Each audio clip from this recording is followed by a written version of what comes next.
60 points last year. We covered him all year. It was one of the players that we had targeted at the deadline, but he ended up going to San Jose at the time. And the versatility again on the left and right side. He's played a little bit of center even in his days, but that's a while back. But he can play right side or left side, and his left-handed shot, I think that fills a need for us. And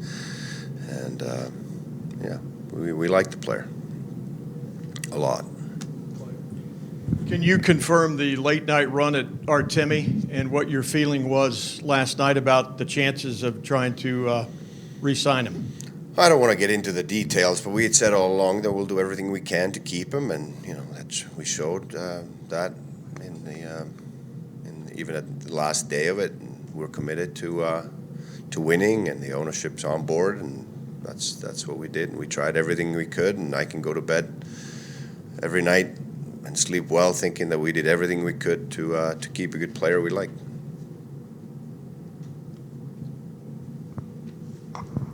How aggressive would you guys say that you are still right now going forward, or do you feel like you don't have to be at this point? You're comfortable with what you have if something presents itself? I'm not sure the aggressive is the right word. We're comfortable where we are right now. We have the core is in place. We've talked about it. We accepted the risk at the deadline. We said all along that even if they're all rentals, we're fine, and that's why we took the run at it. We wanted to make sure that if this was the last spring with Bobrovsky and Panarin, we gave it the best shot we could. We strengthened the team because we felt that we needed to have the best possible chance, but we assumed the risk that they could all be walking, and we're comfortable where we are. Our core is strong, only going to get stronger with the age that they have, and we have some really good young players coming, which was the reason why we could trade some of the futures in form of draft picks. We kept all our best prospects that are now pushing to make our team and are going to get great opportunities to make the team. The Texiers and the Bemstroms and Foodies are going to get a great opportunity to show us that they're ready to play in the National Hockey League and even more importantly, maybe even make an impact in the National Hockey League. We've seen how young the league's gotten in the last few years, so they all have the physical attributes basically already to become very good players in the near future. And we still have Seth Jones, we have Zach Werenski, we have Nick Foligno, we have Pierre-Luc Dubois, Cam Atkinson, Boone Jenner, Josh Anderson. That's a strong core, and we're going to have a good team. And I said that a long time ago at the deadline, that we're going to be a good team in July 1 no matter what happens.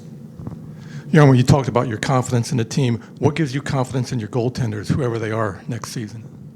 I'm sure that can qualify as a question mark, but at the same time, St. Louis won the Stanley Cup with the goaltender who was number 2 in the American League at this time a year ago. So we feel that we have 2 young goaltenders that have great potential. Korpisalo, when he played the stretches where he got consistent sort of number 1 role when Bobrovsky was hurt, it was .920 save percentage through that stretch. He's a very talented young goalie. Now he's going to get an opportunity to prove that he can play number 1. I've said this a few times that with the exception of Carey Price or Martin Brodeur and a couple others, almost every number 1 goal in the National Hockey League started as a number 2. And then when they got the opportunity, they became number 1. That happened with Sergei Bobrovsky as well. He came here he was a number 2 in Philly, came here, got an opportunity to show that he could be number 1, and he became number 1. And same thing has happened with Tuukka Rask. Same thing has happened with Mika Kiprasov. You can name a list of guys. Ben Bishop. I was in St. Louis. We drafted Ben Bishop. He went to Ottawa, then to Tampa, and now to Dallas, and was a Vezina finalist. So goaltending is an opportunity. There's only one guy that carries the heavy load in goaltending, where it's such a different position for that reason that not too many teams have where they have 1 and 2 or they play 40 games each. Most teams try to have a number 1 goalie who plays 50 to 60 games and the backup plays the rest. So it's a different dynamic. But these 2 guys are going to get an opportunity to show what they have. Elvis Merzlikins is a very, very talented goalie who's been excellent in Europe and in the World Championships playing against the NHL players. Now, let's see if he can do it in the NHL. So you're not going after a goalie? No, not at this time, no. You know, I've told you many times we're always going to keep our options open to see if there's something out there. But right now we're confident with the duo that we have, and we're going to give them an opportunity to show that they can be an effective duo in the NHL. But I never say never on if there's an opportunity that presents itself to make our team better, we're going to look at it. I'm just trying to get a feel for this as it continues this summer. Do you feel you're done now with the proviso that if something pops up, you might do it? And are you thinking about any trades? I think we're in a great position as far as flexibility in our cap situation with our depth chart. We have very strong defense with all kinds of depth. And now that we added Gustav Nyquist there, we filled a hole that was created on the left side. There could be an opportunity with the flexibility that we have that we're going to look at. Might be tomorrow, might be in August, might be later in the fall, but I think we're in a great position to move forward here and have all kinds of options in front of us. Free agency is one, but there are many other options to improve your team, and I think we've shown in the past that we're not afraid to make a move if we think that a trade makes our team better. I know you don't negotiate in the media with contracts. Werenski is an RFA and Harrington as well. Is there any kind of update you can give us at all on maybe Werenski? I know a lot of people are asking and wondering about that situation in general. No, I'm confident that we'll get a deal done with both those guys. I think you probably saw this day coming for a while, or at least the possibility of this day with so many guys leaving. How difficult is this day for you to see those guys leave, and what do you think it says to the rest of the sporting world or the NHL about Columbus, and how much are you worried about sort of building Columbus's back up as a place that people want to be and want to play? I don't think that anybody should read into it like that. I think this is a great city. We have a great ownership. We have great facilities. We have a good team. I think there's 4 teams in the NHL that have won more regular season games in the last 4 years, correct? In the last 2. And 9th in the last 7. yeah, and 3 years in a row we've made the playoffs. So I mean, why wouldn't you want to play in Columbus and for the Columbus Blue Jackets if you care about winning and you can live in a great city and play for great ownership and in a great facility? So I wouldn't read into it like that. Yeah, I mean, it's when you lose good players, it's not great, but life goes on. They have that option in their rights of the CBA to make that decision when they reach the unrestricted free agency, and I've said all along that you have to respect that and wish them the best of luck, just not against us. As you're going through this, how much, if at all, do you look at the other teams in the division and what they have done on paper? I mean, it looks, I guess, like a lot of them have gotten better, but are you guys monitoring that as well? Of course, we're looking at what the competition is doing, and you have to compare yourself against them.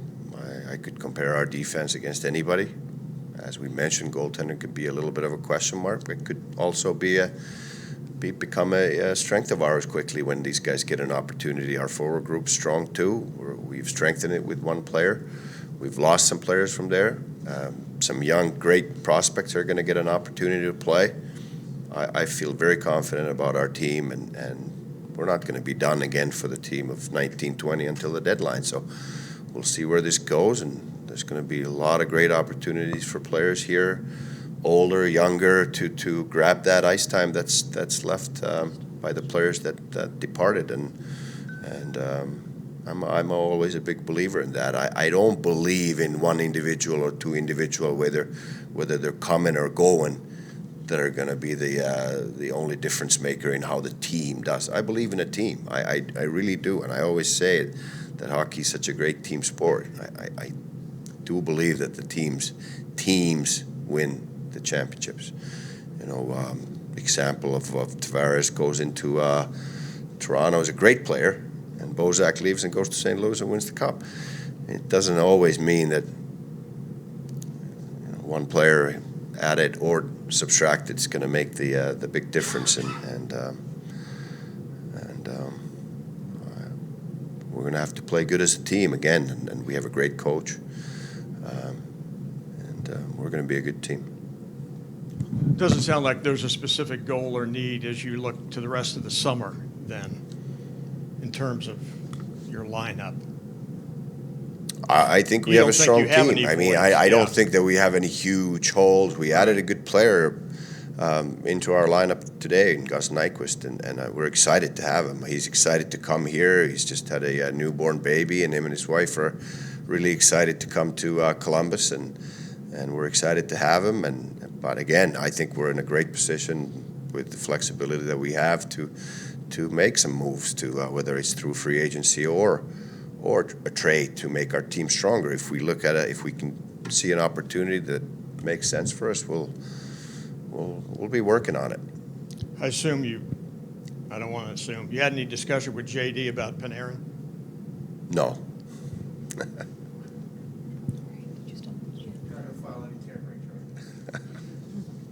Jarmo, you kind of alluded to it right there, but you talked about Columbus being still a destination team.